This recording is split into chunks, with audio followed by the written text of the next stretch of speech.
अगर करेगा तो घेराव कर्मसूची करेंगे, पूरा घेराव होगा, पूरा आंदोलन होगा, हम नाम कटने नहीं देंगे।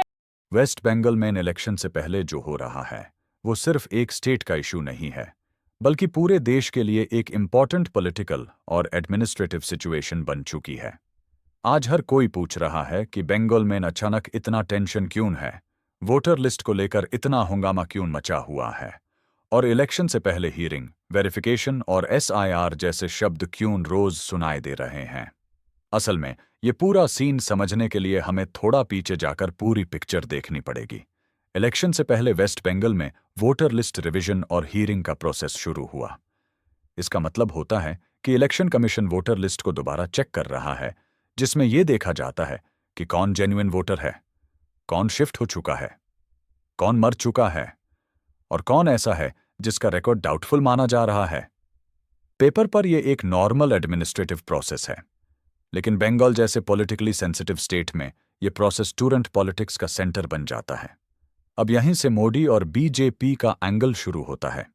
बीजेपी का मानना है कि वेस्ट बंगाल में पिछले कई सालों से वोटर लिस्ट में इरेगुलरिटीज रही हैं, खासकर बॉर्डर एरियाज में। बीजेपी लीडर्स बार बार ये क्लेम करते आए हैं कि बांग्लादेश से इलीगल माइग्रेशन हुआ है और कुछ लोग फेक डॉक्यूमेंट्स के जरिए वोटर लिस्ट में शामिल हो गए। इसी वजह से बीजेपी SIR और हीरिंग जैसे प्रोसेसेस को सपोर्ट करती दिख रही है और कह रही है कि वोटर लिस्ट का क्लीन होना डेमोक्रेसी के लिए जरूरी है। मोदी का मैसेज यहां सिंपल रखा जाता है, अगर वोटर लिस्ट सही होगी तो इलेक्शन भी फेयर होगा। दूसरी तरफ ममता बनर्जी और TMC इस पूरे प्रोसेस को अलग नजर से देखती हैं। ममता का कहना है कि इलेक्शन से इतना पास आकर वोटर वेरिफिकेशन करना लोगों के बीच डर और कंफ्यूजन पैदा करता है। उनका मानना है कि इस प्रोसेस का सबसे ज्यादा असर पूर वोटर्स, माइग्रेंट वर्कर्स और माइनॉरिटी कम्युनिटीज पर पड़ता है, जिनके पास हर डॉक्यूमेंट तुरंत अवेलेबल नहीं होता। ममता बनर्जी ये भी कहती रही हैं कि बंगाल के वोटर्स को डाउट की नज़र से देखना गलत है और इससे डेमोक्रेटिक ट्रस्ट को नुकसान पहुंचता है। यहीं पर मुस्लिम वोट और बांग्लादेशी वोटर का टॉपिक पॉलिटिकल डिबेट का हिस्सा बन जाता है। एजुकेशन के एंगल से समझना जरूरी है कि इंडिया का लॉ किसी भी वोटर को सिर्फ रिलीजन के बेसिस पर रिजेक्ट करने की बात नहीं करता।